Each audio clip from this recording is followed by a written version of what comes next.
Un 29 de abril de 1854, en París nace Jules Henry Poincaré, un prestigioso matemático, físico, científico teórico y filósofo de la ciencia, descrito a menudo como el último universalista capaz de entender y contribuir en todos los ámbitos de la disciplina matemática.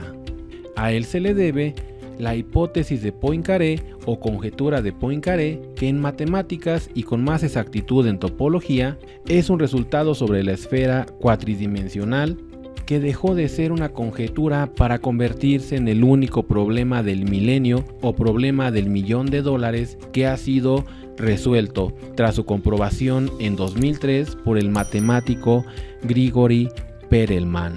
En este capítulo del podcast de la hora gaussiana, de invitado para hablar de topología algebraica, el matemático Urtzi Buis, matemático, profesor titular de la Universidad de Málaga e investigador, amigo mío ya de hace algunos años y creador de contenido en el canal Arquímedes Tube.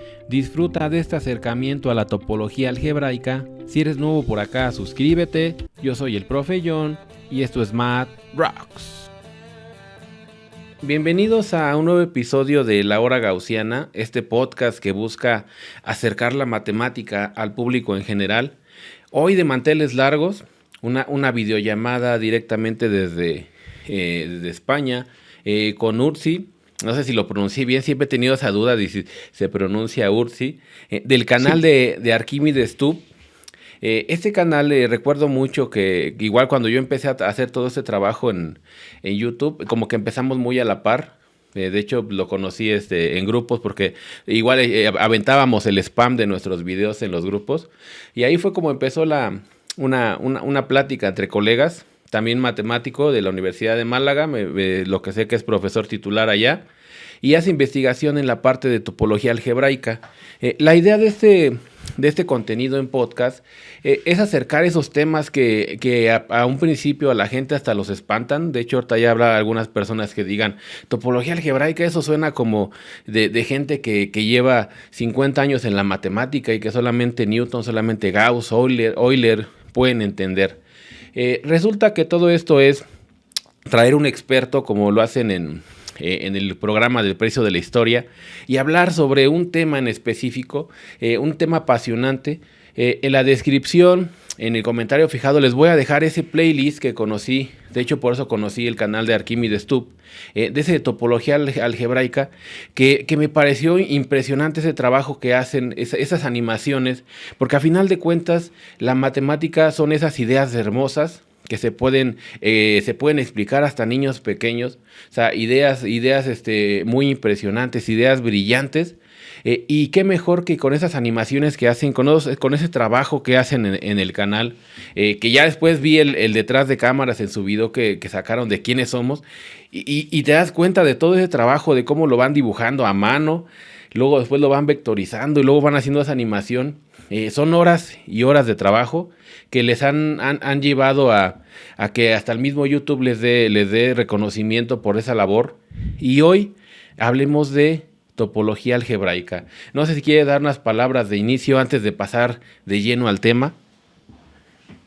Sí, no, efectivamente, como tú decías, empezamos simultáneamente con el canal. Yo recuerdo cuando hablamos por Facebook, creo que empezamos a hablar en los grupos, cuando íbamos publicando vídeos, y sí, la idea de hacer un canal sobre matemática es justamente eso que estabas comentando, acercar a un público lo más amplio posible la matemática de cualquier nivel, desde la matemática de primaria hasta topología algebraica.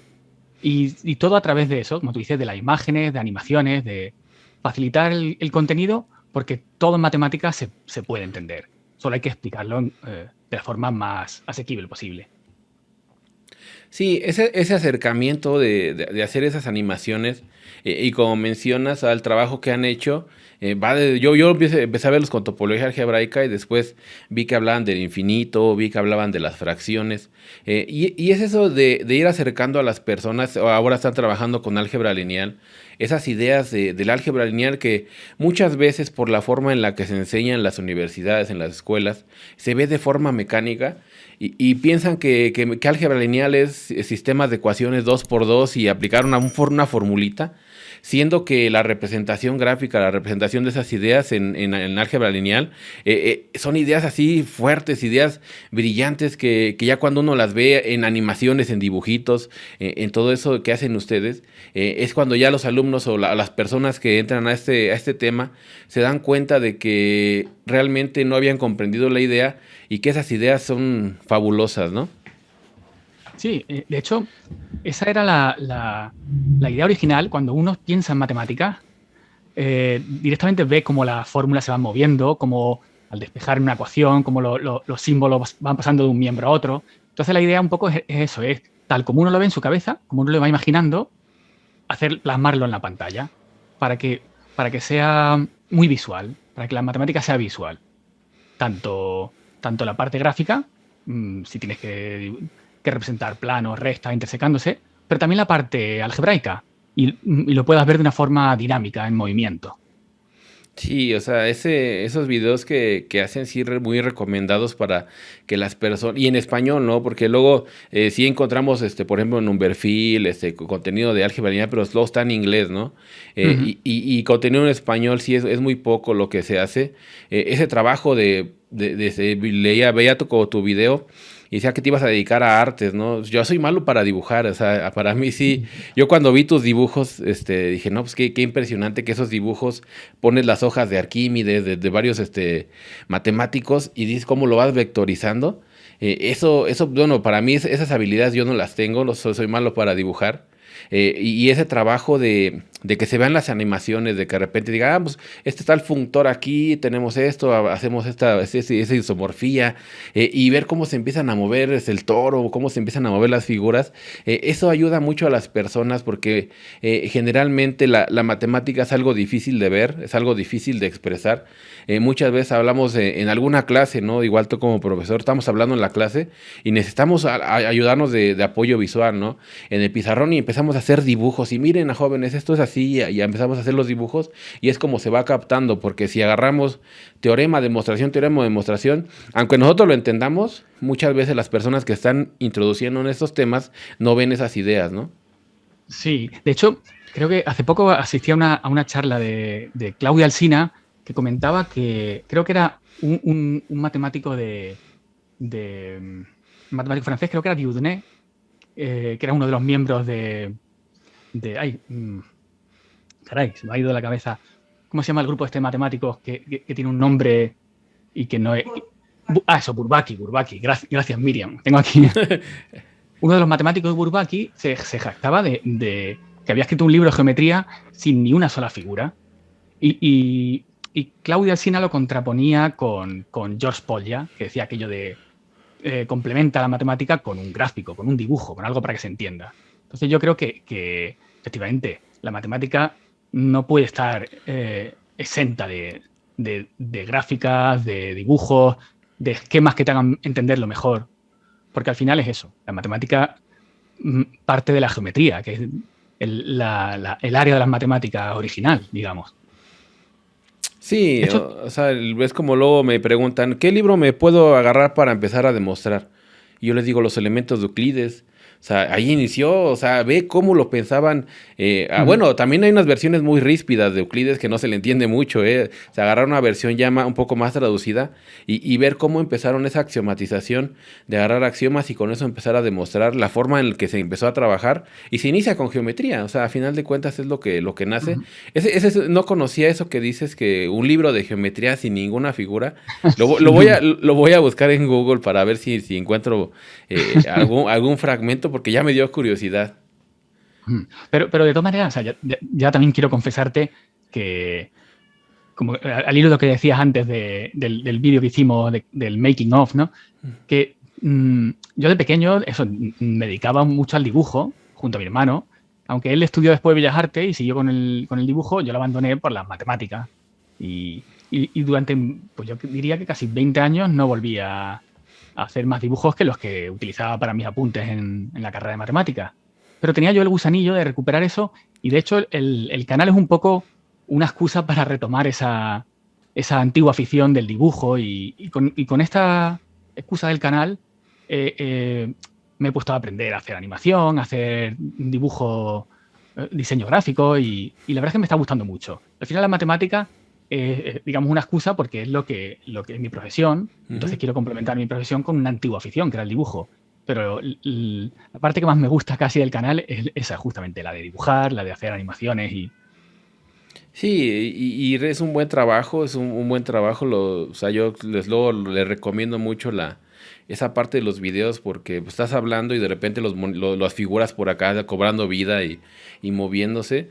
Y de hecho, cuando yo veía los videos, siempre pensaba, decía, "Oh, ¿cómo le harán? ¿Cómo harán todo eso, no?"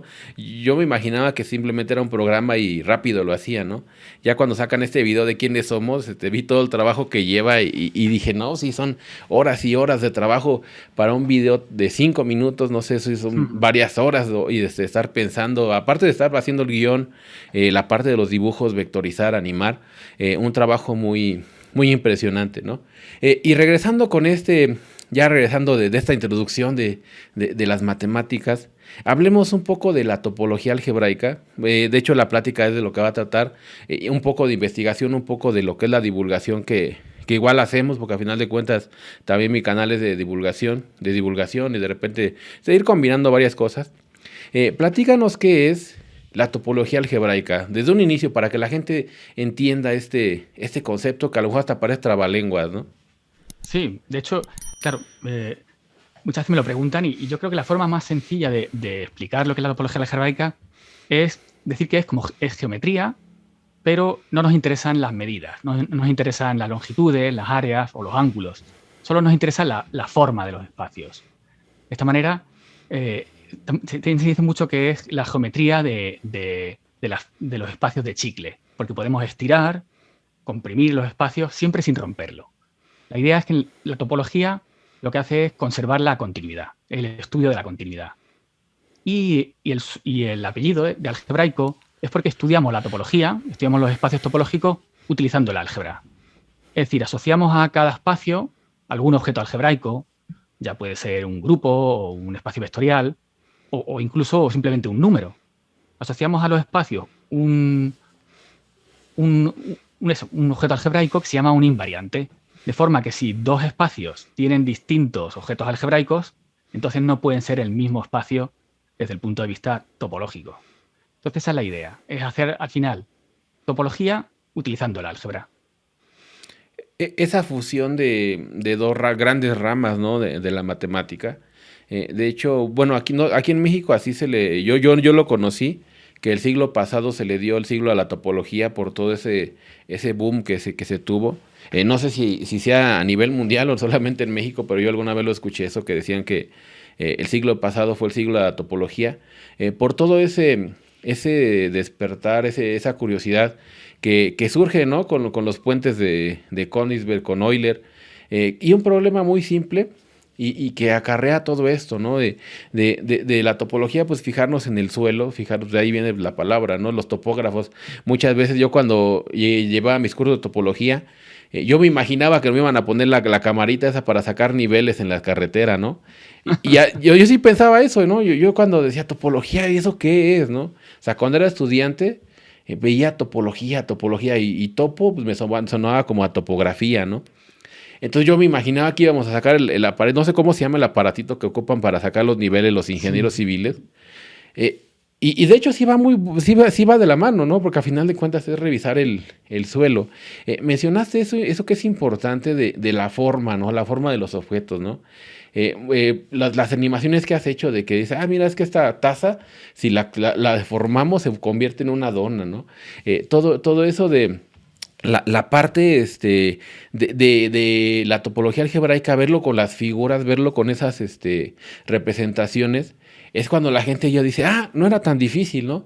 Las ideas no eran tan complicadas. Tienen nombres raros que functor, que isomorfía, que homotopías, y todas las cosas así que hablamos los matemáticos para que no nos entienda la gente. Ya cuando lo ve uno con las figuras, es cuando dice, ay, esos matemáticos, ¿para qué le ponen nombres tan raros? Mejor lo hubieran puesto, hubieran dicho desde un principio todo esto, ¿no? Sí, sí, efectivamente. O sea, muchas veces tenemos el defecto de utilizar demasiada terminología, demasiados Ujú, tecnicismos, cuando al final la matemática es una cuestión de ideas. Y las ideas suelen ser muy simples. De hecho, la ujú. misma idea de topología es una cosa muy sencilla. Es justamente eso, es abstraer la idea de proximidad, simplemente.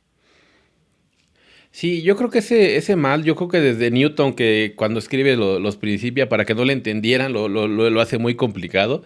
Yo creo que desde ahí también los matemáticos, por eso como que, ay, vas a ponerle nombres bien raros para que nadie más sepa qué es lo que estamos haciendo, ¿no? Sí, Porque, sí, también sí, se sí. acusaba a Gauss de eso, ¿no? Decía que Gauss era como un zorro que iba borrando con su cola las huellas que iba dejando por la nieve, para que nadie supiera por dónde había pasado, ¿no? Sí, sí, Efectivamente. sí, es algo yo creo que sí lo venimos acarreando, porque ya cuando le explicas a la gente esas ideas, y la gente dice, ay, ¿por qué no me lo habías explicado tan simple, no? O sea, teoremas en el cálculo, ¿no? Que suenan así bien impresionantes. Ya cuando uno explica esas ideas que hay detrás, la gente sí dice, ah, pues no estaba tan complicado, ¿no? Entonces, ¿por qué le llamaste segundo teorema de isomorfía, ¿no? Y ya pues cuando se lo explicas a alguien, ya dice, ah, no, las ideas son muy simples, ¿no? La parte formal, pues ahora sí que eso sí tiene que ser así escrito con terminología matemática, ¿no? Pero las ideas son lo que retumba, ¿no? Lo que hace que sea bella esta parte de las matemáticas, ¿no? Esa combinación, allá vamos a meternos un poquito con la historia, porque a final de cuentas no es que alguien de repente iba caminando y dijo, ah, topología, vamos a fusionarla con álgebra y vemos qué pasa, ¿no? Sino que lleva todo una historia y podemos iniciar con lo que son el contexto histórico. Yo creo que sí sería los primeros indicios con Euler en esos puentes, ¿no? De los puentes de Königsberg, que es un problema sencillo y que de ahí Ujú. que empieza a surgir todo esto, ¿no? Sí, de hecho, Euler se considera que es el pionero de la topología por el problema de los 7 puentes de Königsberg, Ujú, pero también por el problema de la fórmula de Euler, que dice que todo poliedro convexo, que simplemente es un conjunto de polígonos que encierran una región del espacio, tiene vértices, tiene aristas y tiene caras, pues para todo poliedro convexo se cumple que vértices menos aristas más caras es igual a 2. Y esa fórmula tan sencilla que la descubrió Euler, de hecho también Euler la demostró, aunque su demostración tenía algunos fallos, y creo que el primero en demostrarla de forma rigurosa fue Legendre, pero ese se considera también el origen de la topología, precisamente, porque de hecho nosotros tenemos un vídeo sobre la fórmula de Euler para poliedros ujú. convexos, pero mucha gente me decía en los comentarios que, bueno, esa fórmula no se cumple solo para poliedros convexos. Y efectivamente, la fórmula es más general, pero es justo en el proceso de averiguar para qué objeto se cumple esa fórmula en el que se desarrolló la topología. Porque de hecho, primero se consideraba que era poliedros convexos, pero luego se vio que no hace falta que fuera convexo, que podía ser un poliedro estrellado. Luego se vio que no tenía por qué ser un poliedro, podía ser una figura un poco más general. Y al final se llegó a la noción de espacio topológico. Y de hecho, la fórmula de Euler se cumple para todo espacio que sea homeomorfo a una esfera. Entonces, ahí en ese proceso se descubre el concepto de homeomorfismo, de topología. Entonces, justamente eso, muchas veces un problema que tiene una solución o que tiene un fallo incluso a veces, en el proceso de encontrar la solución a ese problema es cuando se definen nuevos conceptos, como el de topología, que aunque tiene su origen en Euler, es un concepto muy, muy, muy moderno, de hecho. Sí, mencionaste ahora unos puntos importantes. Los problemas van dando lugar a que los matemáticos inventen nuevas teorías, ¿no? Que se valgan de otras herramientas. Un ejemplo clásico, ¿no? X cuadrada más uno igual a cero, ¿no? O sea, resolver esa ecuación, ese polinomio de segundo grado, lleva a crear, ¿no? Todo esto de los números complejos. Y es eso, a final de cuentas la matemática es de repente aparece un problema que lo empiezan a atacar y ven que no se puede y se tienen que inventar nuevas herramientas para poder darle solución, ¿no? Ahora, por ejemplo, mencionaste de nuevo palabras de matemáticos, ¿no? Dijiste, por ejemplo, la parte de convexidad, ¿no? ¿Nos podrías decir así qué es la convexidad? Sí, o sea, la convexidad es una propiedad muy sencilla, que es un objeto es convexo si para dos puntos cualesquiera de ese objeto todo el segmento que lo une está dentro del objeto. Por ejemplo, un cubo es convexo o también un balón, una esfera es convexa. Entonces, al principio, en la fórmula de vértices menos aristas más caras igual a 2, se pensaba que solo servía para objetos convexos. Pero luego se vio que no, que podía cambiarse ese objeto, podía ser un objeto estrellado, que no es convexo, porque en las puntas de la estrella, el segmento que une las puntas no está dentro de la estrella. Pero también se verificaba esa fórmula para esos conjuntos estrellados. Pero luego se descubrió que los objetos que fallaban eran los que tenían, digamos, un agujero en medio. Por ejemplo, como has dicho, una dona, ¿no? Un flotador, tiene un agujero en medio y ese agujero es el que hace que no se cumpla la fórmula vértices menos aristas más caras igual a 2. Pero justamente eso llevó a nuevos conceptos, porque para el flotador se verifica una fórmula distinta, que vértices menos aristas más caras es igual a -1. Y al final a ese concepto, vértices menos aristas más caras, se le llamó la característica de Euler. Es decir, al descubrir que no para todo objeto se verifica esa fórmula, se encuentran nuevas herramientas, como dice, para estudiar los espacios. Nuevas herramientas que diferencian un espacio de otro. Como el número vértices menos aristas más caras para un espacio es 2 y para otro es -1, es porque esos dos espacios son diferentes topológicamente.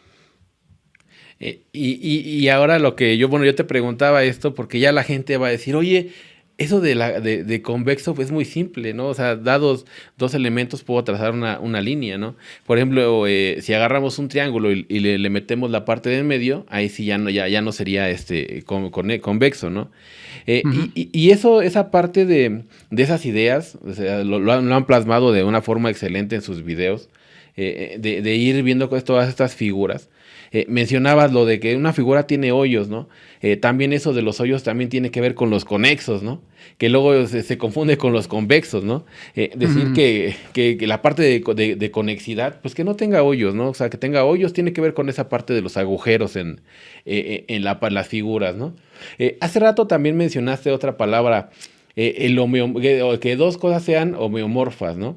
Decías que es homeomorfa, luego hasta se complica porque son palabras como difíciles de pronunciar. ¿Nos puedes hablar un poco de eso?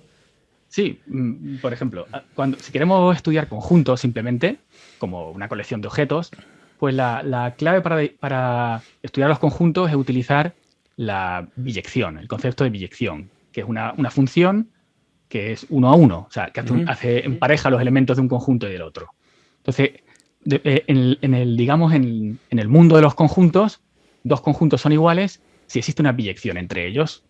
Entonces, dependiendo del mundo en el que estemos, nos podemos cambiar las gafas y verlos de forma distinta. Entonces, por ejemplo, si trabajamos en álgebra y trabajamos con grupos, que es una estructura muy simple, sí, muy simple. Que inventó Baris Galois para estudiar ecuaciones algebraicas. Si trabajamos con grupos, ya no basta aunque sean dos grupos biyectivos. Hace falta que conserve esa estructura. Entonces, a una biyección que conserva esa estructura se le llama homomorfismo. Se parece mucho a homeomorfismo, pero es distinto. Sí. Dependiendo de qué mundo nos movemos, queremos una biyección que conserve la estructura. Entonces, en el caso de la topología, donde lo único que nos interesa es que se conserve la noción de proximidad, una equivalencia entre dos espacios topológicos sería una biyección, pero que digamos que sea continua, es decir, que mande objetos próximos en uno de los espacios a objetos próximos en el otro. Y a una biyección que le ocurre eso se le llama homeomorfismo. Y aquí ya mencionaste algo clave que es de todo esto de topología en general, que vamos a andar viajando, ¿no? Los matemáticos nos gusta mucho viajar entre espacios, ¿no? Nos gusta mucho esa parte de decir, a ver, ataco el problema en un espacio y veo que ahí me es imposible resolverlo. ¿Y qué es lo que hacemos los matemáticos? Pues viajamos a otro espacio más simple, ¿no? Por ejemplo, con las famosas transformadas, ¿no? O sea, una transformada que ya sea Fourier, Laplace, Gelfand, hay todavía un montón de transformadas que lo que hacen es, no puedo aquí, lo llevo a mi terreno, un terreno más accesible, lo resuelvo acá y después lo regreso, ¿no? Eso es clave en los matemáticos, es clave para resolver los problemas. De hecho, la gente que nos ve, que ya está estudiando una ingeniería y de repente está viendo la transformada de Laplace, en la transformada de Laplace estamos en el terreno de funciones continuas y lo llevamos al terreno del álgebra de Baldor, ¿no?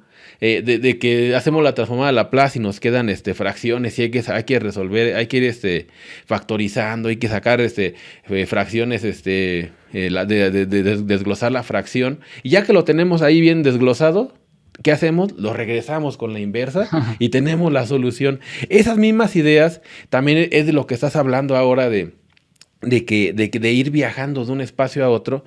Y aquí lo importante es eso, ¿no? Que se conserve la estructura y en topología que se conserve esa noción de distancia que es muy importante, ¿no? Sí, de hecho esa es una idea muy bonita, ¿verdad? La Ujú, de sí. el puente entre dos mundos. Bueno, al final un matemático es un poco un traductor que conoce, digamos, un idioma, pero descubre otro campo que le quiere aplicar y tiene que ver cuál es el traductor entre un idioma y el Ajá. otro, ¿verdad? De hecho, eso, como comentaba en nuestro vídeo de topología algebraica en el que presentábamos los funtores, la idea era justamente eso, explicar esa noción de funtor entre categorías, ¿no? Que es una cosa que al final es una cosa muy abstracta, pero que viene de los casos particulares. Después de darse cuenta que muchas áreas de las matemáticas están conectadas de esa forma, te das cuenta que eso es una noción abstracta que puedes abstraer y definirlo como un funtor entre categorías. ¿Qué tienen todas esas situaciones en común? Pues tienen unas ciertas propiedades en común. Y eso te da lugar a esa noción de los funtores. Que es un poco dura, pero la idea de ese vídeo que Ujú. hicimos era justamente eso, intentar aproximar un concepto muy, muy abstracto de una forma visual y lo más amena posible. De hecho, cuando terminamos el vídeo, yo me acuerdo yo pensé, deberíamos no publicar este vídeo porque vamos a empezar a perder suscriptores, de hecho. Y lo curioso es que el vídeo tuvo bastante éxito y a la gente le gustó mucho porque en realidad el público yo creo que lo que quiere es que las cosas que sean difíciles se le acerquen. Es decir, el público no quiere que le cuentes algo sencillo, quiere entender cosas complejas, pero con esa ayuda adicional. Entonces, justamente yo creo que los vídeos, cuanto el contenido es más duro, digamos, tienen mejor acogida, porque se nota que hay un esfuerzo para intentar explicar eso de la mejor forma posible. Sí, ahí mencionaste ya ahora más conceptos, ¿no? Igual para que la gente lo vaya entendiendo, Mm. porque yo creo que hay muchos han de estar pensando, dice, apenas estoy digiriendo lo que es una isomorfía, lo estoy digiriendo todo esto, ¿no? De convexidad, y ya están diciendo que functores, que categorías, ¿no? Un ejemplo clásico, ¿no? De categorías es el conjunto de todos los conjuntos, ¿no? Entonces, ya es como que la categoría sí son entes muy abstractos. Me acuerdo que cuando los empecé a ver en álgebra, que es donde veo la teoría de categorías, sí se me hicieron unos entes muy abstractos. Me parece que creo que también el conjunto de todos los polinomios, de las funciones, creo que también es una categoría, ¿no? Entonces ahí ya entra esa palabra del functor. ¿Nos puedes hablar un poco más de esto, de que realmente viene un poco, que es como una función, pero a la vez no?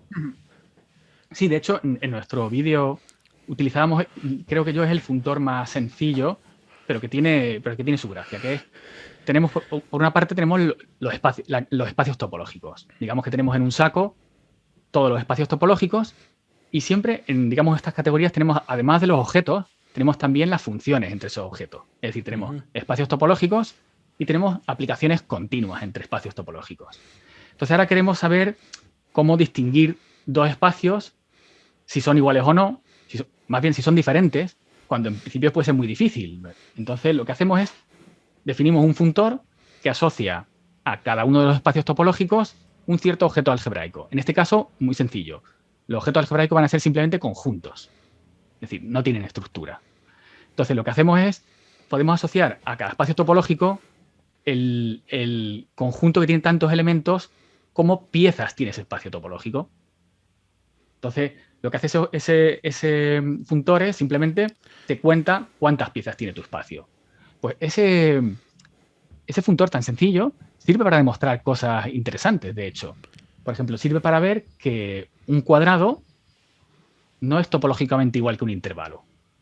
Y uno podría pensar, pero si eso es evidente que no lo es. Pero no es tan sencillo, porque como conjuntos sí son biyectivos, un intervalo y un cuadrado. Eso es un resultado de Cantor, de hecho, que cuando lo descubrió, se lo dijo a su amigo Dedekind, le dijo, lo veo y no lo creo.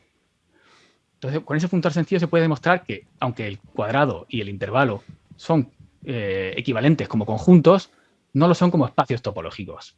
Eso lo explicábamos también en uno de nuestros vídeos y usa nociones muy sencillas. Es simplemente eso, asociar a cada espacio topológico el número de piezas que tiene conexas. Sí, ideas así muy...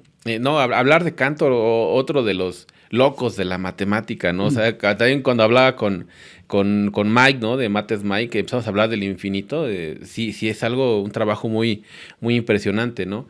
Y tenemos ahí otros conceptos que son importantes. Decía, es que un cuadrado y un intervalo sí demostró que había una biyección. Y ya cuando hay una biyección dices, ay, como que entonces deben de ser iguales, ¿no? Porque los estás agarrando, cada elemento de aquí lo agarras de la manita con otro elemento de acá. Y eso de conservar esa estructura, conservar digamos como las leyes de ese espacio. Me acuerdo mucho de mi clase de topología, que lo primero que llegó, a mí me dio clase un profesor ruso, venía ahí, aquí en la UAM Iztapalapa, donde yo estudié, profesor ruso.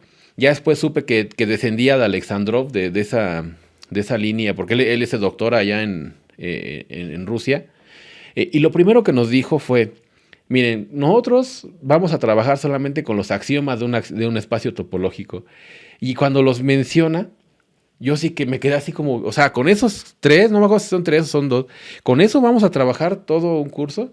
Y me dice, sí, de ahí surge todo, que la unión de conjuntos, que la intersección y que el total y es una topología, ¿no? Ya no lo recuerdo bien, ¿no? Los axiomas.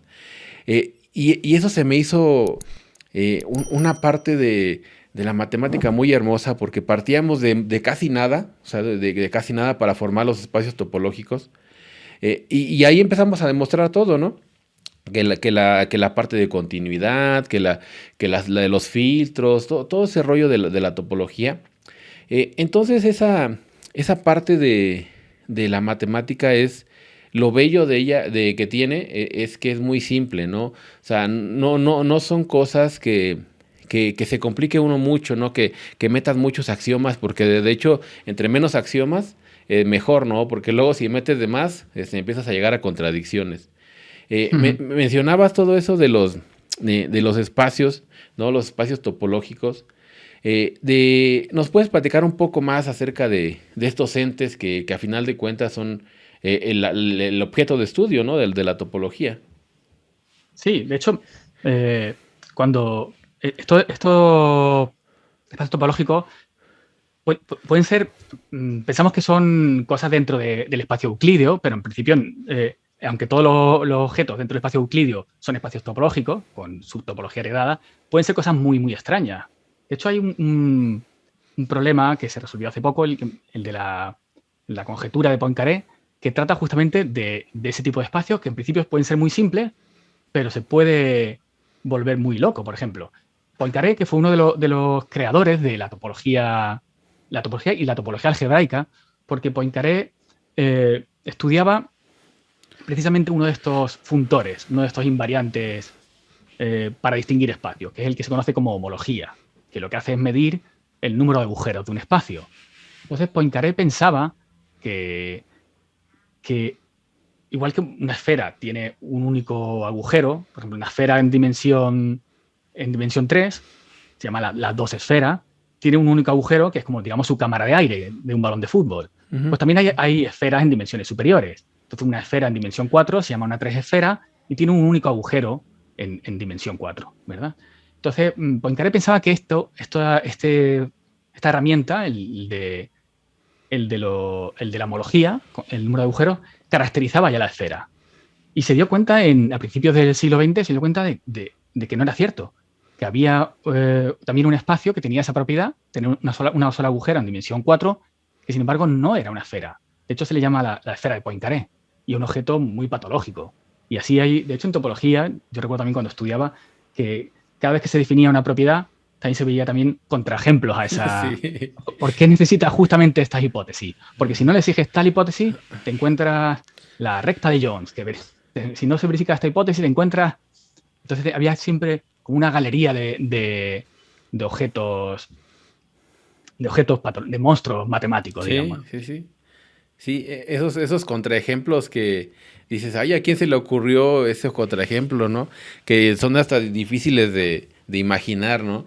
Y sí, es cuando te dicen, mira, si no pones esa condición, podemos llegar a todo esto, ¿no?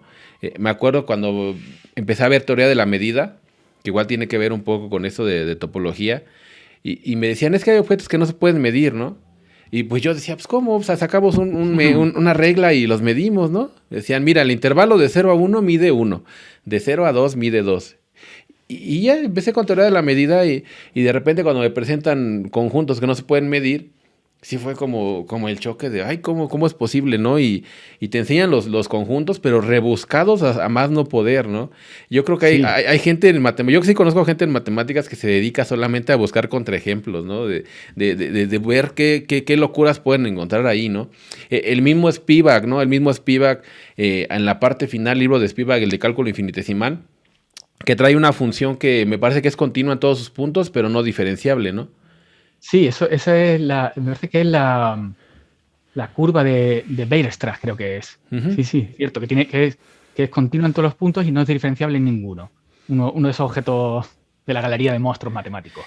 De hecho, yo creo que, como comentabas tú, la teoría de la medida, creo que ese es el ejemplo más antiintuitivo que existe en Sí. matemática, el de la paradoja de Banach-Tarski, ¿verdad? Que dice que Ajá. si tienes una bola La- en la- 3 dimensiones, ajá. puedes partirla de hecho, creo que son 5 piezas, en 5 piezas, y simplemente haciendo movimientos sólidos, giros y traslaciones, puedes reconstruir y tener 2 bolas exactamente iguales a la original.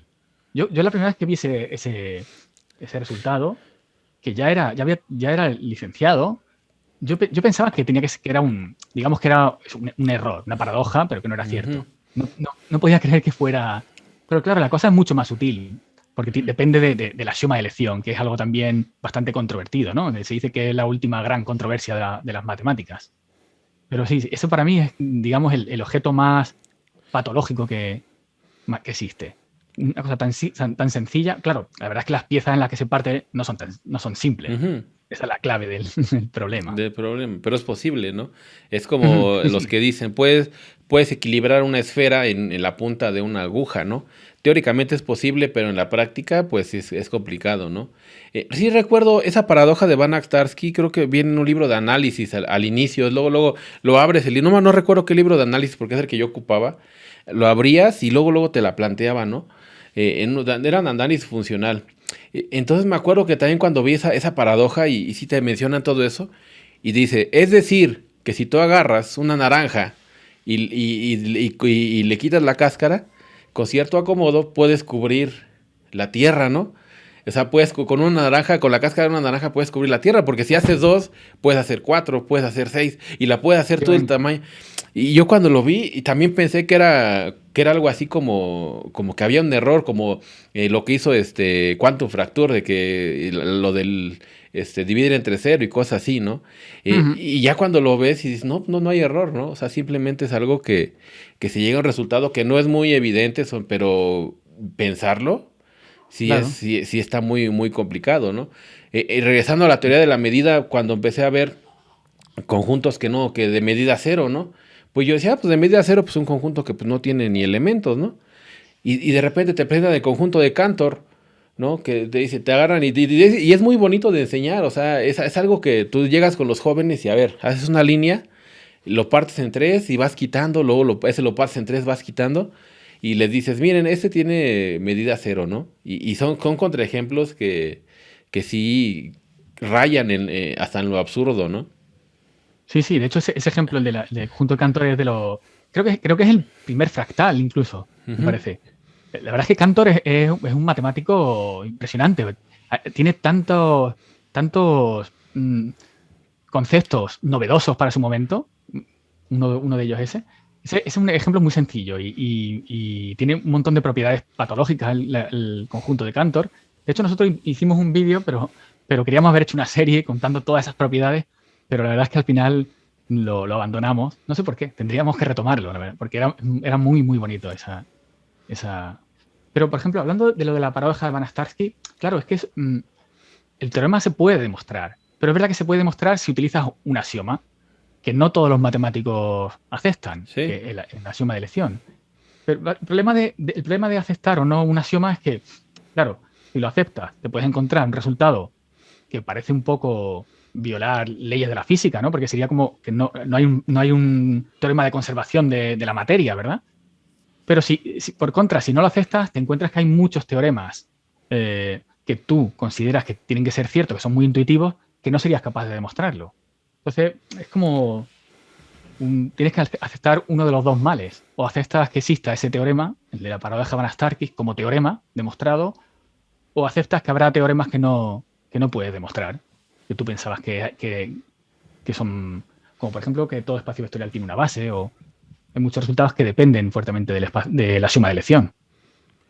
Sí, y es un axioma muy, muy simple, ¿no? De decir, ay, pues yo puedo agarrar de un conjunto y a sacar subconjuntos y de cada subconjunto elegir uno, pues de ahí viene el axioma de elección. Y es algo que es intuitivo ¿Verdad? y yo, bueno, yo cuando lo veía y entendía que había gente que no creía en eso, yo decía, pues ¿por qué no? Y ya después cuando empiezo a ver las paradojas a lo que lleva, dije, también es por esto, ¿no?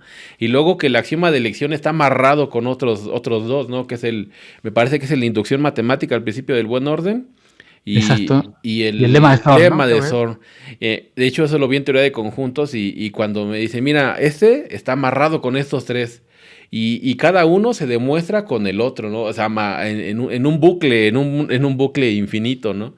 Y es cuando ya empiezas a ver todo eso, que las maldiciones que aventó Gödel, los teoremas de incompletitud y todo eso que sí le pegaron fuerte, ¿no? A la matemática.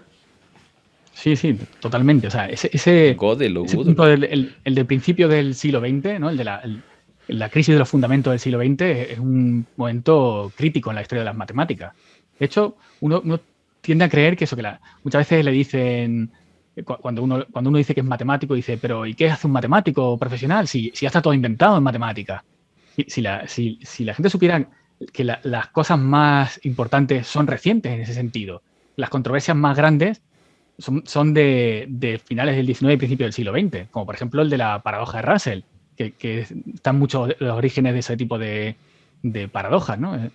Que puso en jaque a todo el edificio de las matemáticas, de hecho. La paradoja de Russell es la de los conjuntos, del conjunto de todos los conjuntos. Sí, Sí, el ¿no? conjunto de todos los conjuntos que no se contienen a sí mismos. Ujú, Que también sí. se denuncia como la paradoja del barbero, ¿no? Y tiene Ah, mucha. sí. Sí, ya me acordé. Sí, que me parecía que era que el barbero no le podía cortar que no se Que lo no se podía afeitan. cortar a él mismo, ¿no? Sí, exactamente, que no se afeitan a sí mismos. Me pare, Pero a me mí me pare, gusta más, ajá, me sí, gusta sí. más contarlo con la librería, con una biblioteca que contiene a Ujú. todos los libros del mundo y también se hace un catálogo, el catálogo que tiene todos los libros, ¿vale?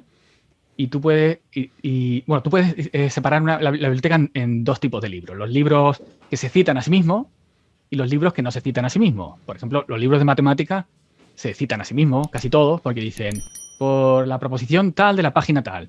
Eso se considera una cita a sí mismo. Entonces, esos libros se dice que son libros singulares.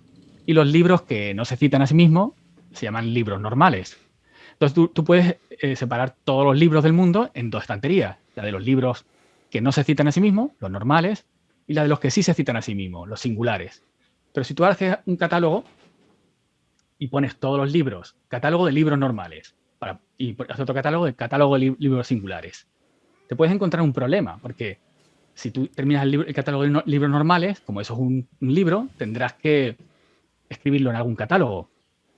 Entonces, si lo escribes en el catálogo de libros normales, te encuentras que que es un libro singular porque se cita a sí mismo.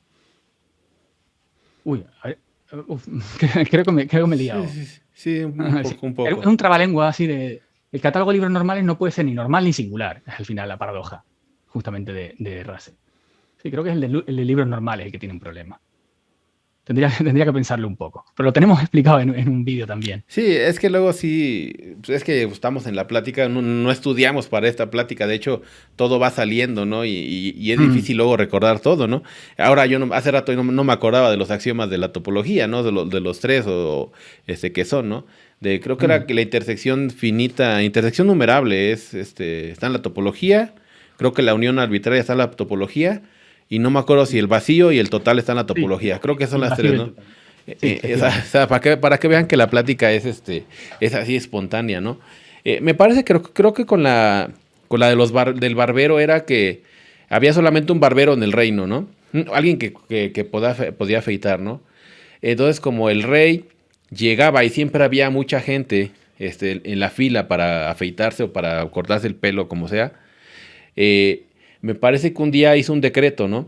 Que las personas que se supieran afeitar y fueran con el barbero, los iba a matar, ¿no?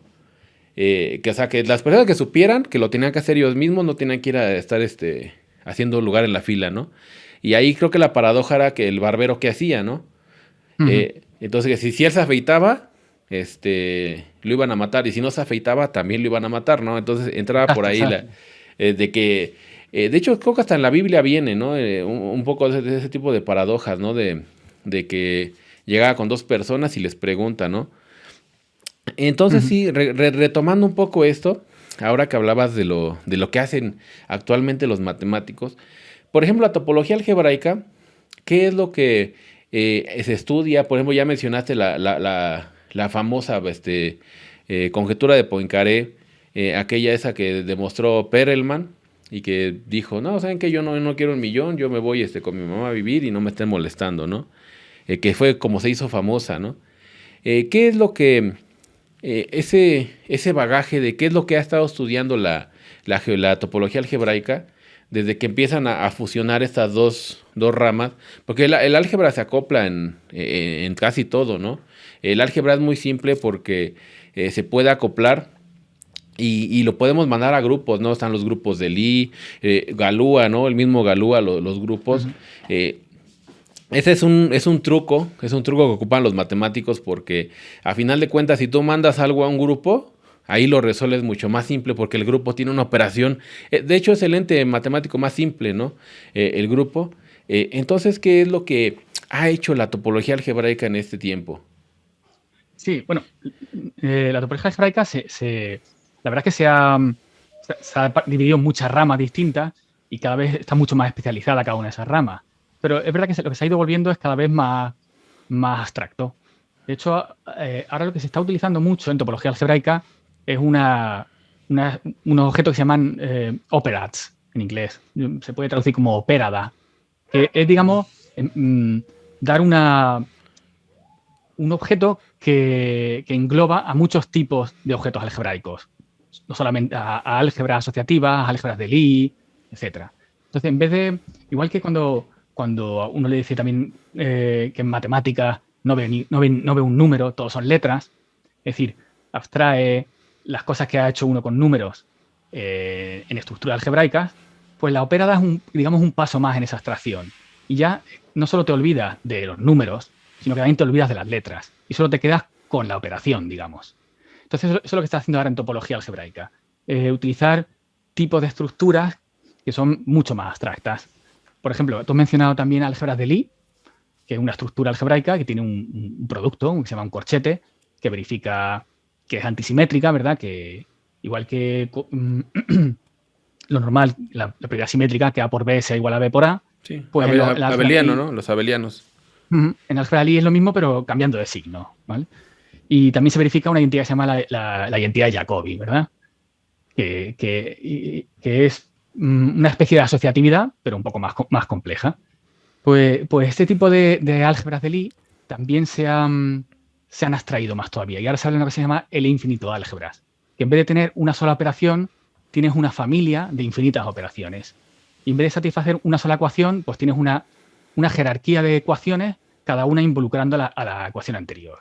Entonces, estos objetos, que parece un delirio, ¿no?, matemático, aparecen en problemas reales. Estos objetos del infinito de álgebra han aparecido en problemas reales, pero incluso de física. Es decir, la topología algebraica, las herramientas de la topología algebraica se han empezado a utilizar también para dar cierta formalidad a algunas teorías físicas. De hecho, creo que fue hace un par de... Bueno, el último año Roger Penrose, que es matemático, fue premio Nobel de Física, pero creo que fue hace 2 años que el premio Nobel de Física era por un resultado que tenía que ver con topología.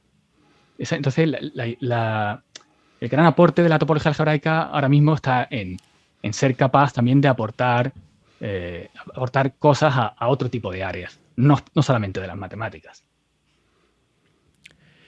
Entonces, en ese bagaje, sí, por ejemplo, esos entes que mencionas, yo nunca los había escuchado, de ya no trabajar con letras y números, tampoco lo había, o sea, ya nada más con las operaciones, sí suena que ya son cosas muy abstractas.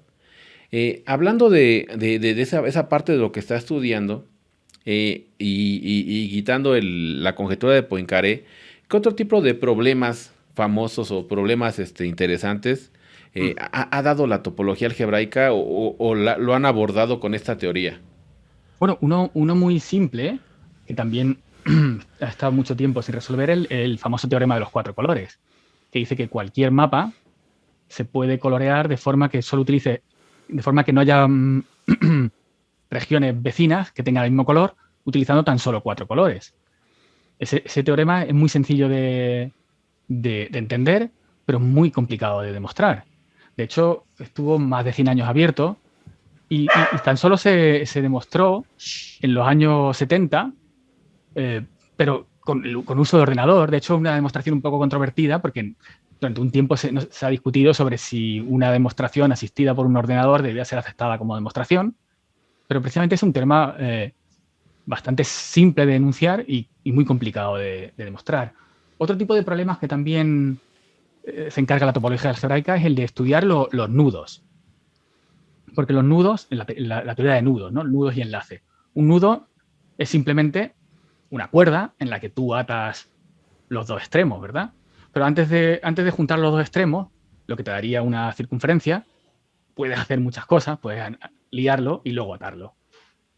Topológicamente, todos los nudos son iguales, porque todos los nudos son una circunferencia. Sin embargo, si los vemos encajados dentro del espacio tridimensional, ya no son iguales todos. Entonces, ¿cómo podemos estudiar los tipos diferentes de nudos que hay? Pues ahí también la topología algebraica tiene mucho que decir, porque una forma de estudiar esos nudos es asociarles un objeto algebraico, un funtor, esto que decíamos. Por ejemplo, se le puede asociar un polinomio, está el polinomio de Jones o el polinomio de Alexandre. Y uno muy reciente, de principios de los 2000 creo que es la homología de Koganov, se llama. Que la asocia, igual que Poincaré definió en su momento la homología, que era el contar los agujeros n-dimensionales de un espacio, pues hay también una homología para nudos, que te permite diferenciar unos nudos de otros. Entonces, ese es uno de los campos más activos. También estudiar variedades diferenciables, cuatrodimensionales, hay distintos campos. De hecho, el que estoy investigando yo ahora mismo también ha sufrido ha subido su popularidad últimamente, precisamente por eso, porque se utiliza también en temas de física, es lo que se llama la homotopía racional. Es un poco complicado de explicar, pero la idea es cambiar los espacios topológicos por otros espacios topológicos más sencillos, pero que te permiten calcular muchas más cosas y decir mucho más. Entonces es parte de regresando a la idea, ¿no?, del matemático, de que este problema está muy complicado, pues lo mandamos a otro espacio. Eso de los nudos, sí había escuchado que mucha gente se dedica a toda esa parte de la teoría de nudos. Es importante también ver que todo esto lleva una construcción ya de mucho tiempo. Otra cosa que mencionas importante es que de repente los matemáticos empezamos a trabajar teorías, empezamos a que se demuestran teoremas y seguimos sacando y aventando teoremas, aventando resultados. Y de repente la gente voltea a verlos cuando en física o en química o en algo ya más práctico, en algo que se puede, sea tangible, aparecen problemas que requieren de esos resultados, ¿no? Curiosamente, ¿no? Decían de Penrose que siendo matemático gana el premio de física. eh, y eso, yo me acuerdo que hasta para la televisión, hasta meme, ¿no? De que los matemáticos ganando premios de física, porque pues, los matemáticos no tenemos premio Nobel. Entonces, en ese sentido, los resultados, ¿no? Esos resultados que de repente la gente está haciendo cosas en mecánica cuántica, ordenadores cuánticos, y de repente dice, oye, esto como que tiene forma de los espacios que trabajan esos locos de allá de las matemáticas, ¿no? Y dicen, a ver, vamos a preguntarle al matemático que si es cierto que este espacio es parecido a lo que hace, ¿no? Y resulta que sí, ¿no? Que de repente ven esos resultados y dicen, oye, sí, es lo que yo hago acá. Y si, mira, tengo libros y libros de resultados de eso, a lo mejor algo te sirve, ¿no? Y ya encuentras algún resultado de acá de los matemáticos teóricos y lo aplicas en física y resuelves el problema, ¿no? Eso es lo hermoso de la matemática que muchas veces me decían, oye, ¿y eso para qué me servirá, no? ¿Para qué me sirve? Por ejemplo, yo les decía, ¿tú crees que Fourier, cuando empezó con todo esto de las transformadas, de sus series, pensó que eso iba a dar cabida a lo que estamos haciendo ahora con las telecomunicaciones? O sea, Fourier simplemente dijo, yo quiero resolver esto, le aplico estos artilugios y ahora dan vida a toda la comunicación, ¿no? Justamente desde donde nos estamos viendo ahora por una videollamada que está viajando con la transformada de Fourier. Llega al ordenador y está sacando la inversa de la transformada de Fourier, ¿no? Los celulares, todo ese bagaje tecnológico. Y Fourier cuando lo hizo, pues yo creo que no tenía nada más, tenía una vela y ahí unos carros, una vela y se puso a trabajar y no se dio cuenta de que esto iba a tener una repercusión tan fuerte, ¿no? De hecho, yo soy un firme defensor de la matemática pura no aplicada, precisamente por eso que comentas, porque la mayoría de los grandes descubrimientos en la historia han sido fruto de una idea no aplicada, como tú comentas, como la transformada de Fourier o simplemente, por ejemplo, las cónicas de Apolonio. Para que Kepler pudiera enunciar sus tres leyes y decir que las órbitas de los planetas eran elipses, tenía que haber alguien estudiado las cónicas por puro placer, porque Apolonio lo hacía sin buscar ninguna aplicación. Y gracias al resultado de Kepler, después Newton también puede dar su ley de gravitación universal, y etcétera. Todo está, como decía Newton, sobre hombros de gigantes. Necesitas que alguien antes haya hecho resultados sin ningún tipo de aplicación, solo por la belleza, para que tú luego puedas aplicarlos. Más ejemplos de eso podría ser el estudio de los números primos, que en principio Fermat, Gauss, toda esta gente lo hacía por pura belleza y ahora se está utilizando para todas las transacciones comerciales, para la criptografía, etcétera. Hay infinidad de ejemplos de cómo la matemática pura, al cabo de mucho tiempo, se ha convertido en aplicada. Pero si le exigimos a los matemáticos que tengan que hacer la matemática y su aplicación, probablemente solo lleguemos a resultados estériles, porque necesitas que alguien haya estudiado eso antes que tú, para que tú te des cuenta que eso va a solucionar tu problema. Sí, aquí de hecho, o sea, los grandes matemáticos que han tenido aportaciones al mundo real, por así decirlo, ni siquiera vieron ese boom, esas aplicaciones, ¿no? O sea, murieron y pensando que era meramente teórico, ¿no? Y sí lo mencionas, por ejemplo, ahora el auge del álgebra lineal, ¿no? El álgebra lineal que se ocupa para todo lo de la parte del Big Data y todo eso de minería de datos. A final de cuentas, cuando empiezan con eso de los vectores, espacios vectoriales, la gente no pensó que se iba a ocupar en Facebook, ¿no? O sea, la matriz de Facebook, la matriz de búsqueda.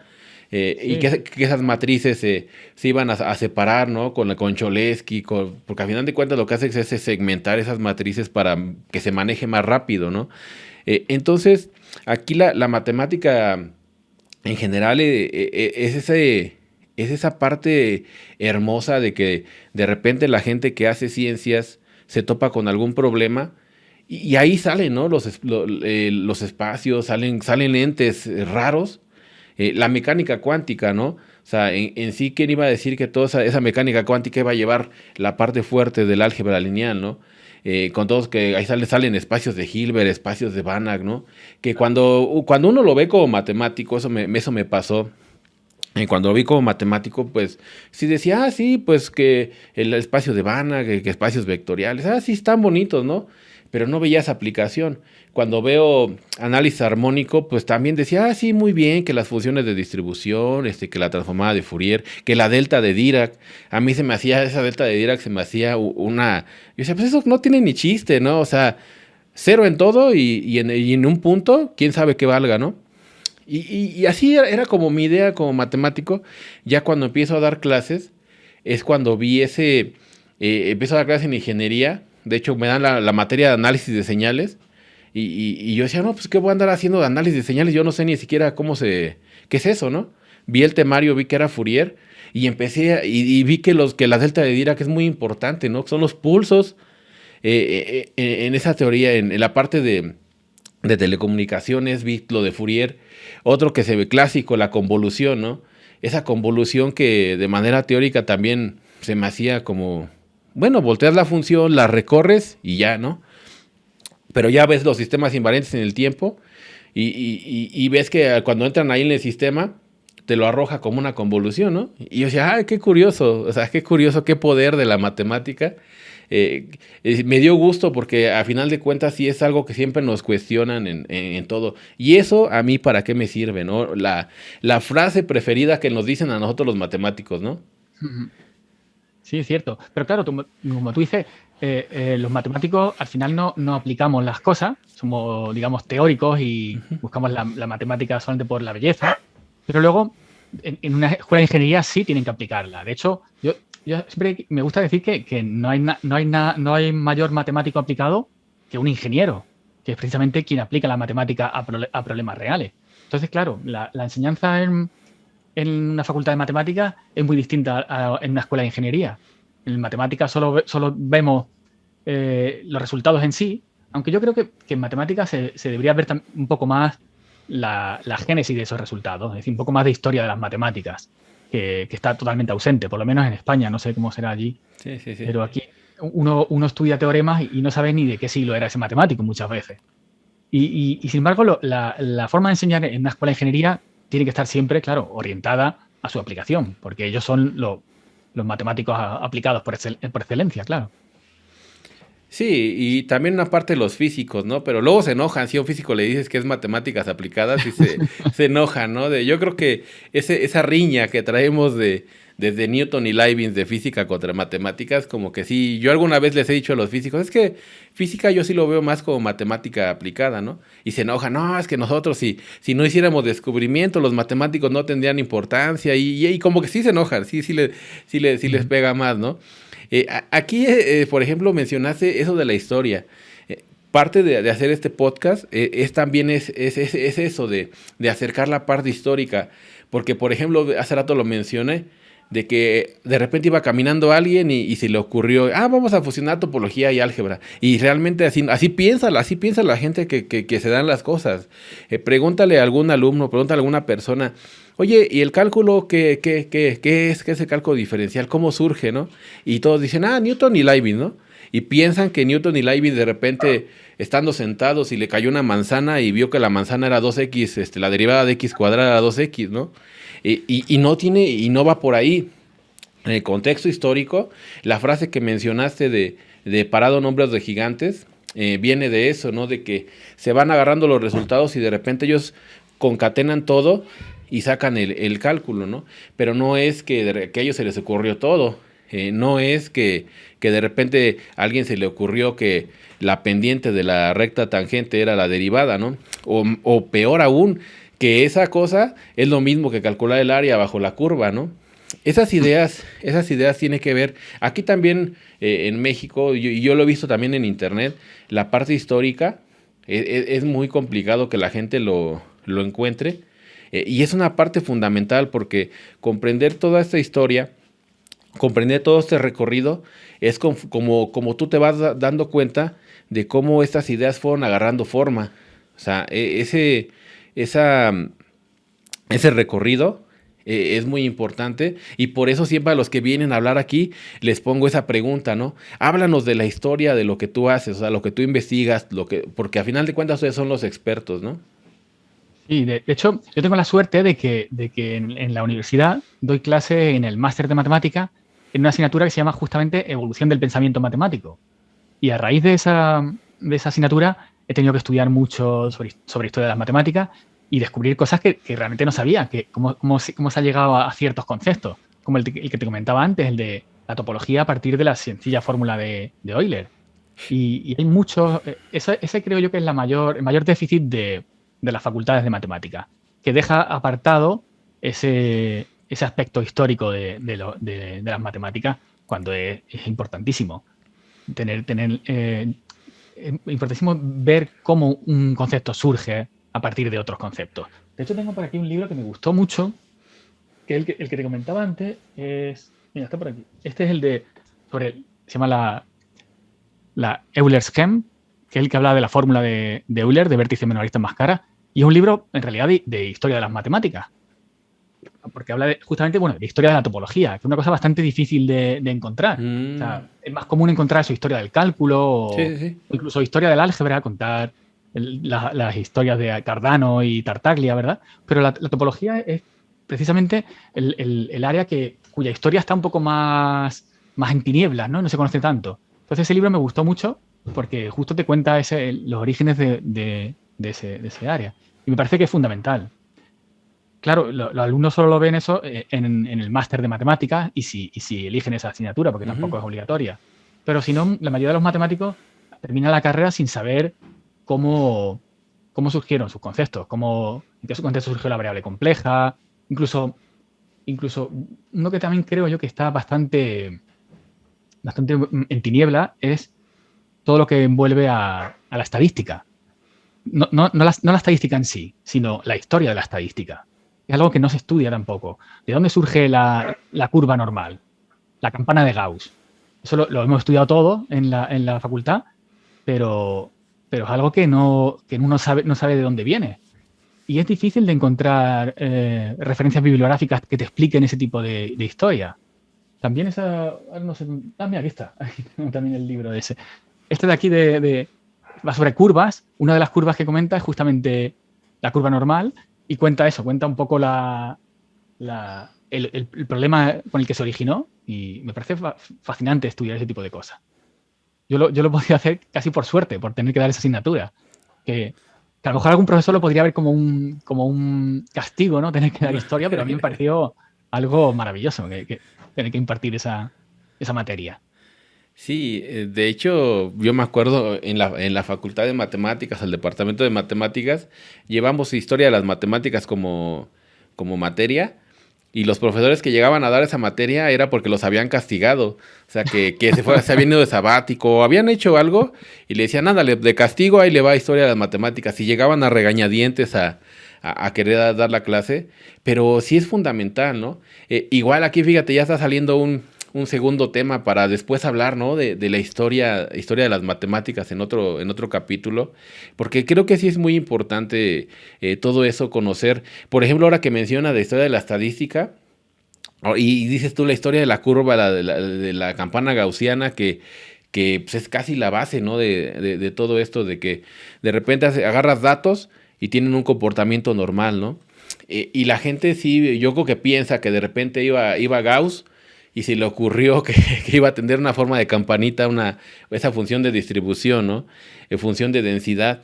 Entonces ya cuando uno lo ve de manera teórica, pues sí, desglosas todo cómo va saliendo, que los eventos aleatorios, todo ese rollo. Pero esa historia, yo por ejemplo, ahora que lo estoy pensando, no lo conozco. O sea, no sé, yo sí pensaría que Gauss fue el que empezó a trabajar con esas distribuciones. ya después le dieron utilidad, no sé. Pero sí sería bueno hablar después de esa parte histórica en un futuro, una futura colaboración, porque sí, y aprovechando que estás dando esa asignatura, ¿no? Porque luego cuando damos las materias y andamos bien frescos en esos contenidos, ya después la dejamos de dar y se nos olvida, ¿no? O sea, como profesores pues, también de repente se nos olvidan las materias. Y ahora que estabas mencionando, ya recomendaste dos, ¿no? Las gemas de Euler, me parece, y el otro era curvas curiosas, ¿no? En las matemáticas. Para los matemáticos curiosos. Sí, para la parte histórica, ¿no? Que son dos libros, uno historia de la topología y otro historia de esas funciones, ¿no? Ujú. Ahora, la gente que ve esto es gente que yo ahí en la analítica de YouTube sé que la mayoría son de ingeniería, ya están en un nivel universitario y muchas veces lo que busca la gente es qué bibliografía recomienda el experto en topología algebraica para adentrarse a este mundo, o sea, empezando desde lo básico, dice, mira, si quieres entrar a eso, necesitas saber álgebra, te recomiendo estos libros, entras a ver topología, te recomiendo estos libros, ya que sepas estas dos, ahora sí entras a la parte de topología algebraica, ¿cuál sería la bibliografía recomendada? Sí, pues precisamente esa es una laguna que veo yo en topología. No conozco textos que sean de un nivel, digamos, de secundaria, para que alguien pueda acercarse a la topología, la topología seria, pero con una base, con poca base, digamos.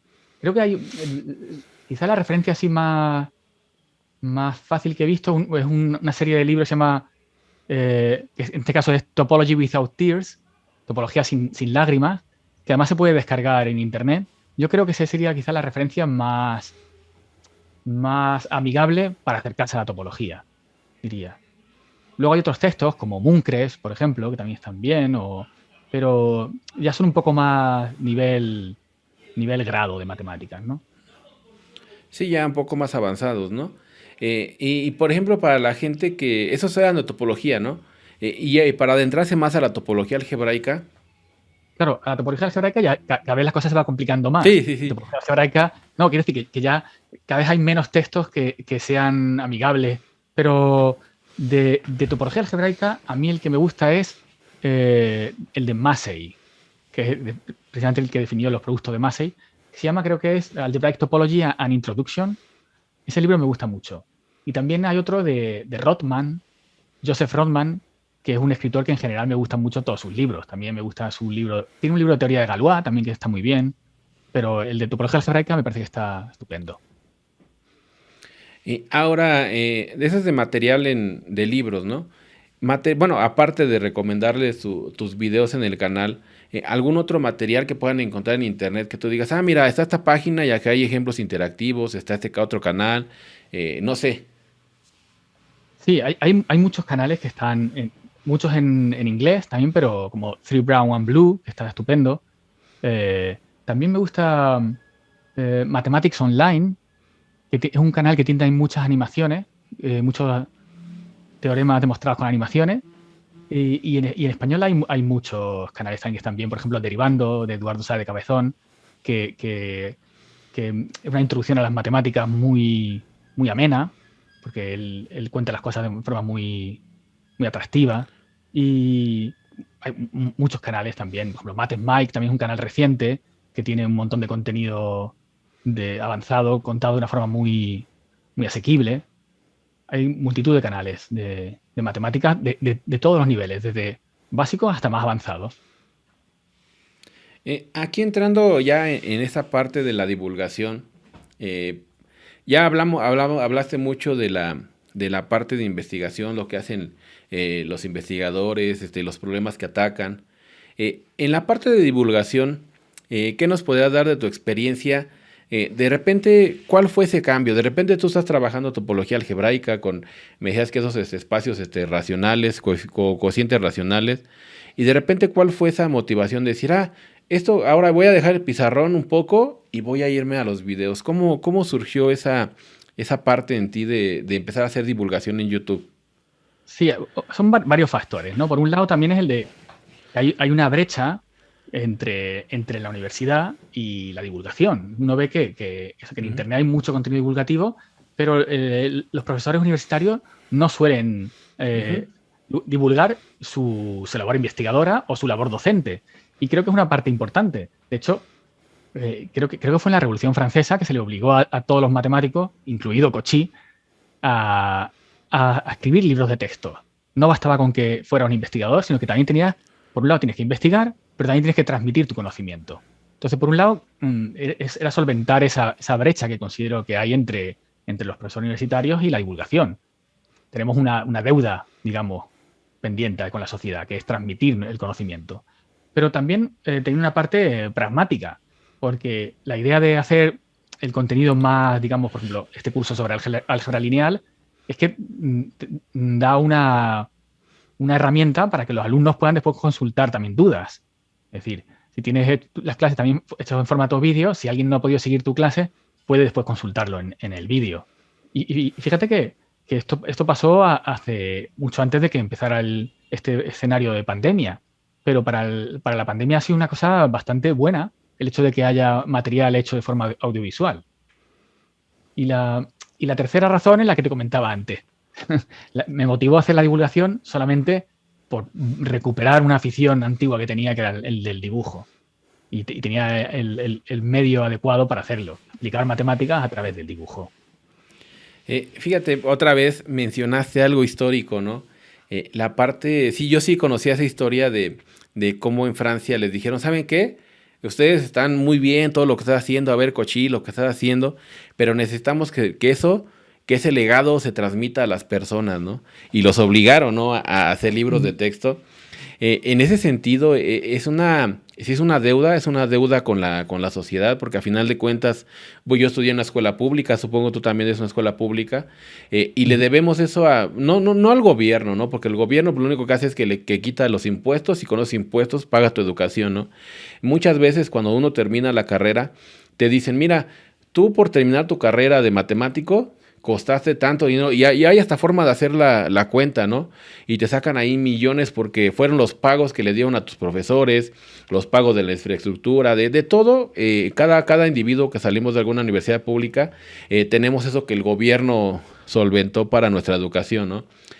Ahora eso de transmitir los conocimientos, es algo muy importante porque es raro. De hecho, cuando uno busca en internet, la mayoría de los que hacen videos son estudiantes. Hay muchos que están estudiando ingeniería o están estudiando matemáticas, pero que encuentres gente que ya que dé clases en universidad, así como nosotros. Así, por ejemplo, también Eduardo Sáenz, que da en la Roja, Mike está haciendo el doctorado. Ya estamos encontrando esa nueva camada de gente que ya tiene una preparación en específico. O sea, ya la mayoría somos doctores que de repente dicen, no, pues el doctor Santoalaya, el doctor tal. Y eso antes no se veía, ¿no? Antes veíamos, por ejemplo, nada más Julio Profe, veíamos cosas así de ese estilo de que eran ingenieros dando matemáticas, ¿no? Ahora viene esta camada que justamente con este podcast es ir integrando y para que la gente vea que todos estamos caminando en un mismo sentido de divulgar la matemática. Somos matemáticos, somos gente que estudiamos, que sabemos de lo que estamos hablando, ¿no? Entonces, aquí es importante ese conocimiento, transmitirlo al mundo, ¿no? O sea, lo que hace también el doctor Medina, tiene como 5,000 videos, ¿no? Entonces, aquí, ¿cómo fue que tú dijiste, a ver, ya tengo planeado hacer esto en un canal, retomar el dibujo?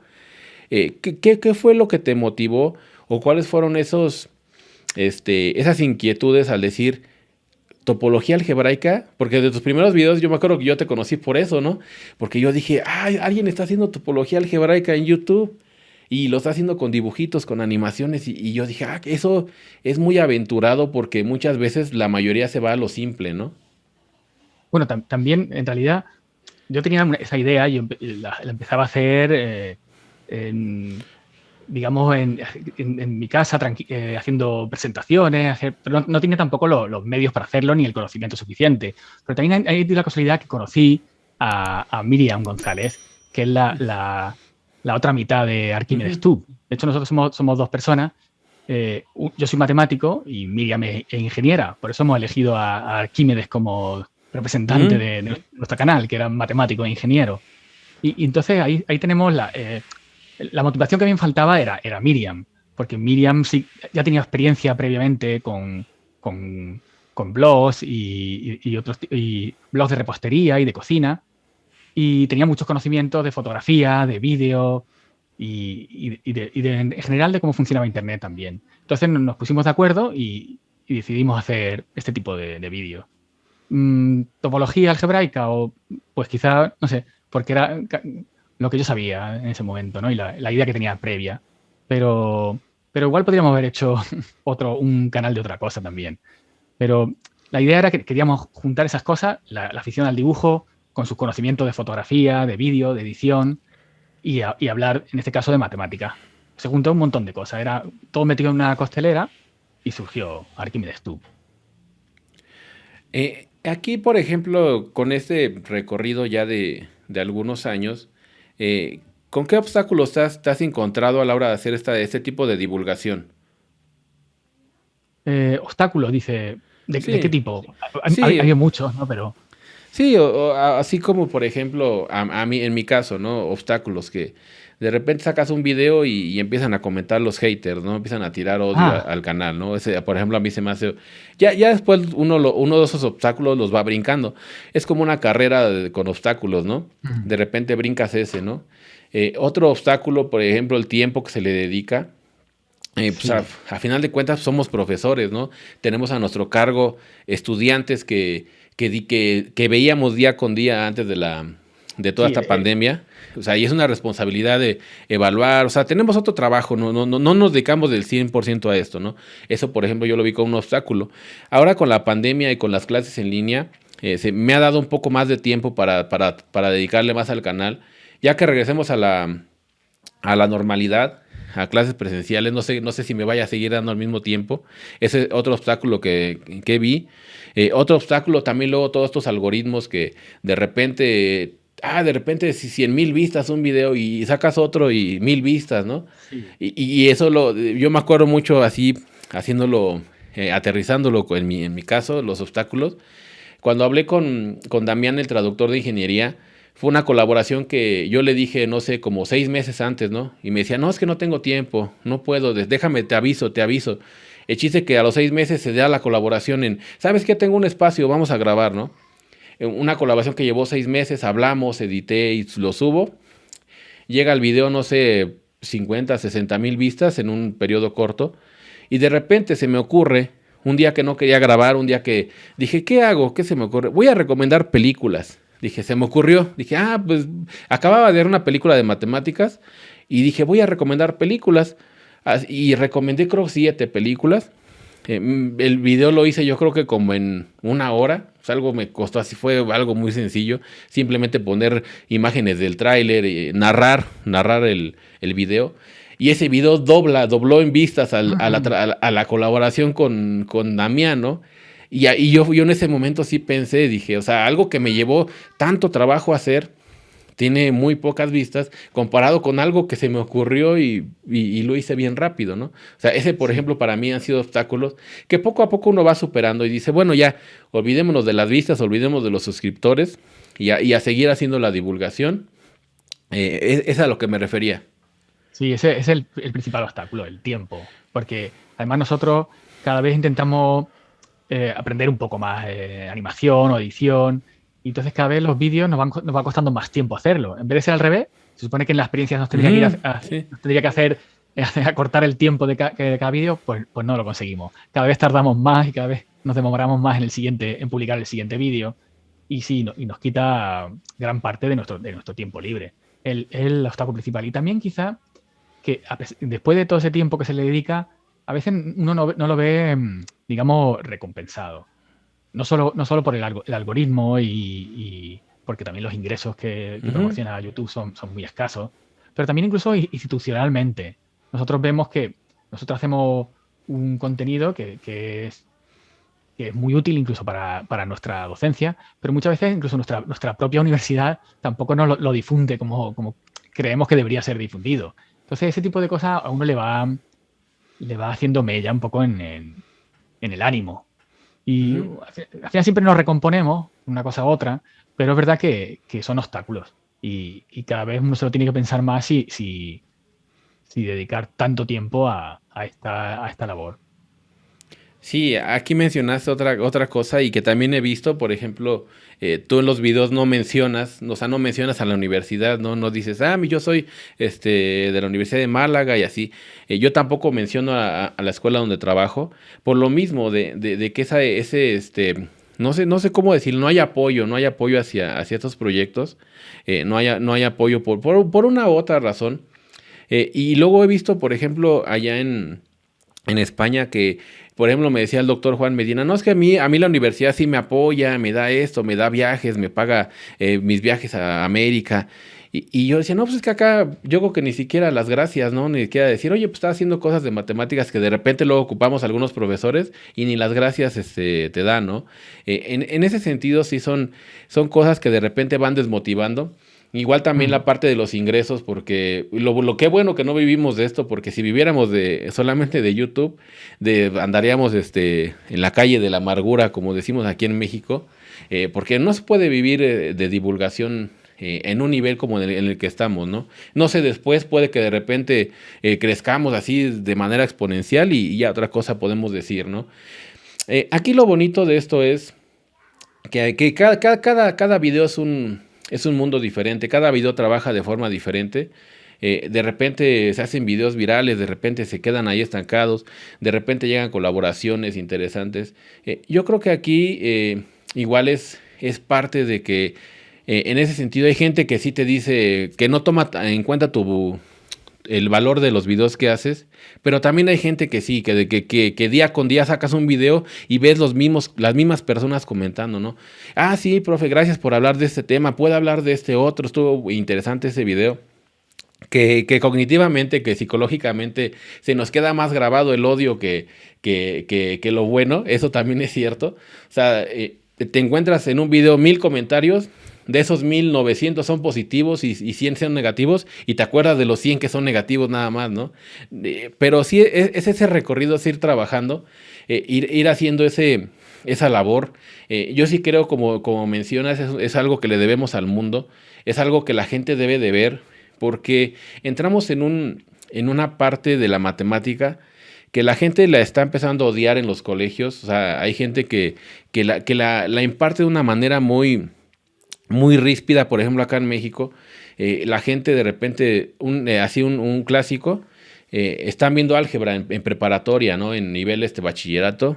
Y de repente, álgebra de Baldor. Yo hago x cuadrada más 1, tú haz 2x cuadrada más 2, 3x más cuadrada más 3. Y piensan que es ir repitiendo, repitiendo, repitiendo, repitiendo, como si fueran calculadoras, como si fueran robots. Y meter toda esta parte de la divulgación y que la gente vea que realmente la matemática no es eso, no es esa parte mecánica, no es ir repitiendo como zombie cada ejercicio, sino que dentro de todo esto hay ideas que son brillantes, ideas que son muy importantes y que dan cabida a todo este maravilloso mundo, ¿no?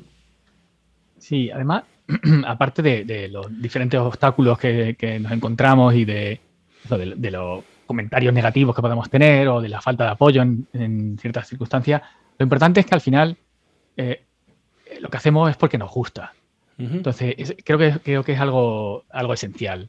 Al final, porque muchas veces, como comentabas, ves que algunos vídeos tienen muchas más visualizaciones o otros, mm, pero uno no debe modificar lo que está haciendo porque le gusta solo por tener más visualizaciones, creo.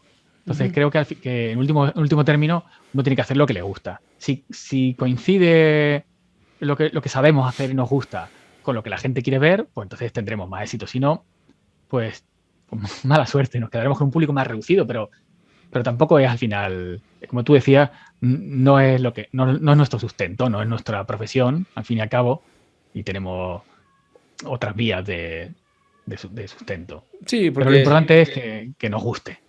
Sí, porque a final de cuentas, por ejemplo, tu micrófono, este micrófono, las cámaras, el equipo de cómputo para hacer la edición no son baratos, ¿no? O sea, ese equipo caro, la iluminación, todo eso lo pusimos de nuestro sueldo de profesores, ¿no? Eh, Efectivamente. Entonces, es eso de ir concatenando a la gente, ir juntando a la gente y que vean y que se hagan todo este tipo de colaboraciones. Que digan, ah, mira, el de Mad Rocks conoce a este, se llevan bien, trabajan, hacen videos. Porque a final de cuentas, si todos remamos juntos, todos vamos en que esté la corriente en nuestra contra, pero si vamos todos juntos, pues vamos a llegar más lejos. Igual para cerrar este podcast, que ya es la hora y media. De hecho, era de una hora, pero te digo que de repente uno empieza a hablar y se hace eterna, ¿no?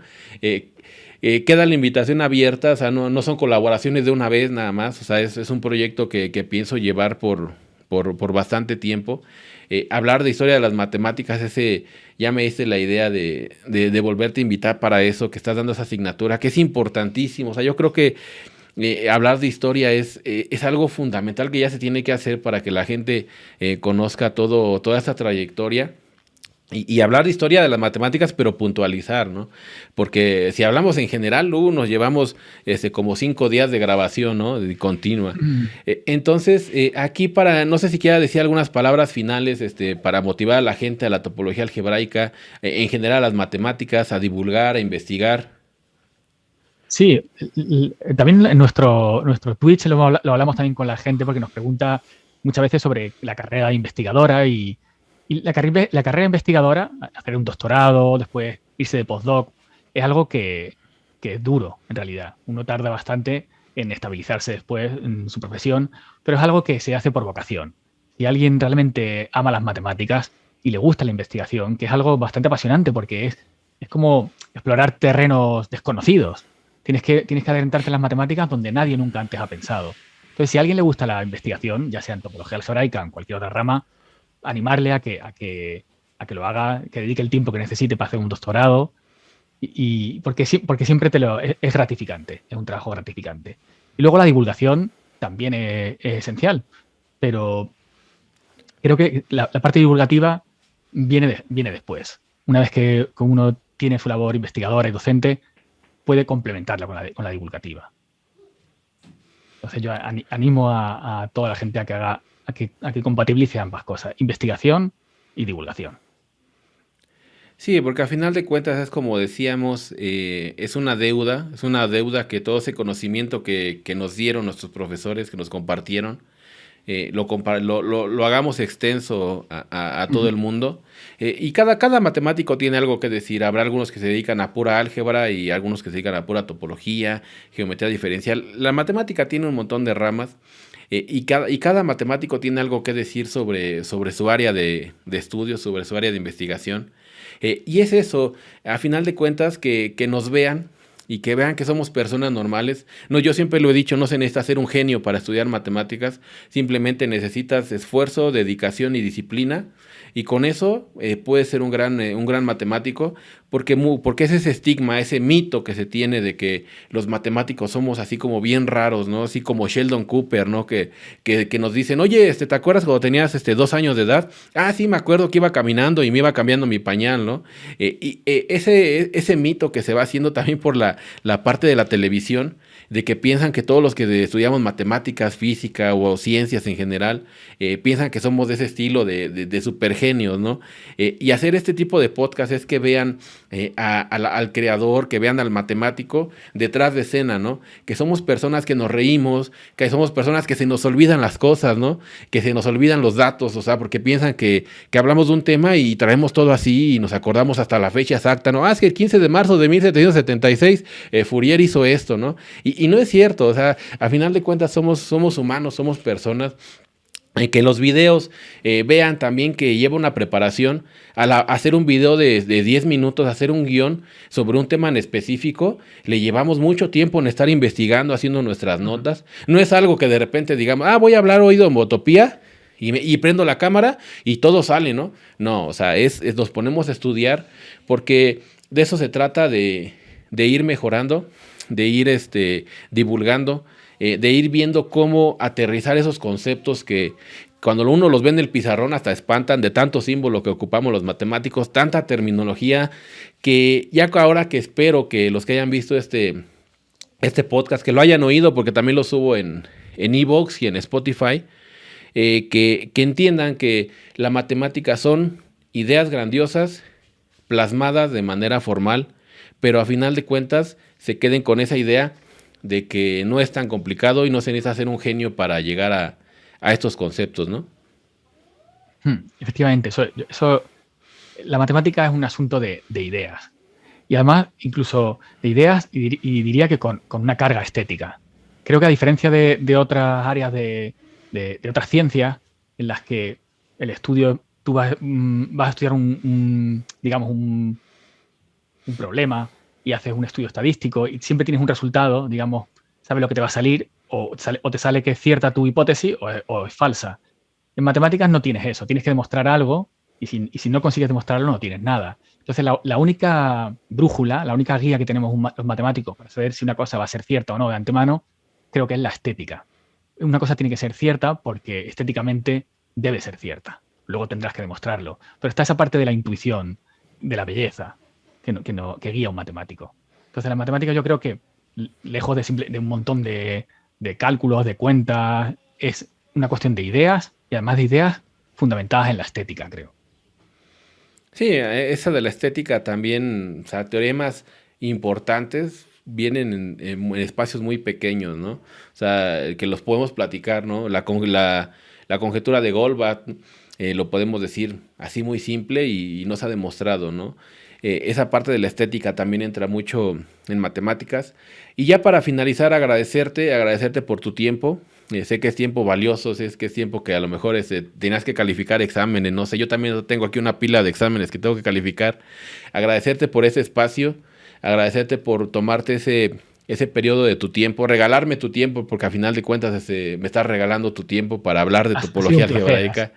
Esta plática que yo creo que si seguimos de cualquier tema que metamos, vamos a seguir hablando.